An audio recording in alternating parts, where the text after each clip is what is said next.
अस्सलामु अलैकुम वरहमतुल्लाहि वबरकातुहू नहमदुहु व नुसल्ली अला रसूलिहिल करीम अम्मा बाद। हाज़रीन गिरामी, मैं आप हजरात के सामने फिर से एक नए मसले को लेकर हाजिर हुआ हूँ। मसला ये है कि हेवी डिपॉजिट के ज़रिए मकान किराए पर देना या लेना जायज़ है या नहीं, उसका शरई हुक्म क्या है।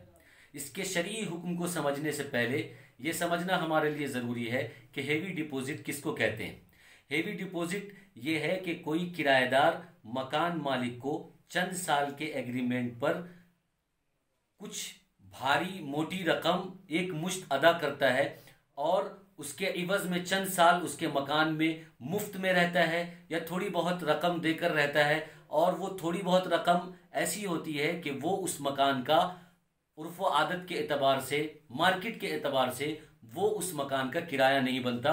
उसको हेवी डिपॉजिट कहते हैं। हेवी डिपॉजिट की जो शक्ल है और उसकी जो सूरत है और उसका जो मामला है, शरीयत में ये शक्ल और ये सूरत, ये मामला कर्ज जैसी शक्ल सूरत और कर्ज जैसा मामला है।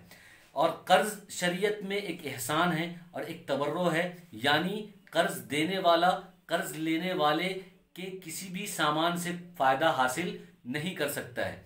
और अगर कर्ज देने वाले ने कर्ज लेने वाले के सामान से फ़ायदा हासिल किया तो वो सूद हो जाएगा और ये नाजायज़ है, ममनू है। फ़ुक़हा किराम ने लिखा है कि सूद की 3 किस्में हैं: अर्रिबा फिद दुयून, अर्रिबा फिल कुरूज, अर्रिबा फिल रुहून। यानी दैन के अंदर सूद होता है और रहन के अंदर सूद होता है और कर्ज के अंदर सूद होता है। फिर कर्ज के अंदर सूद होने की 2 सूरत है।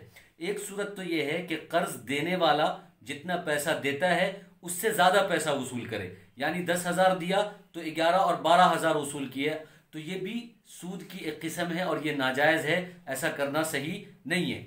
और इसी तरीके से कर्ज की सूद की दूसरी सूरत यह है कि कर्ज देने वाला जिसको कर्ज दिया उससे पैसा तो उतना ही ले रहा है वापस, लेकिन उसके इवज में कर्ज लेने वाले के सामान से फ़ायदा उठा रहा है। यही दूसरी सूरत डिपॉजिट, हेवी डिपॉजिट के मामले में पाई जाती है कि कर्ज देने वाला जो कि किराएदार है और कर्ज लेने वाला जो कि मकान मालिक है।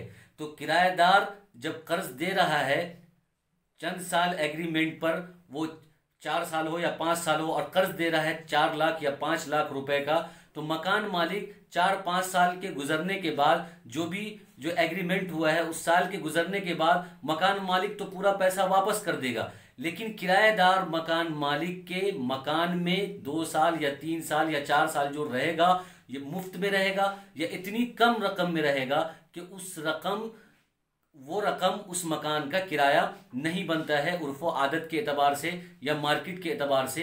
तो यही कर्ज की दूसरी सूरत इस मामले में पाई जाती है, इस हेवी डिपॉजिट के मामले में पाई जाती है। लिहाजा इसके अंदर सूद पाया जाता है।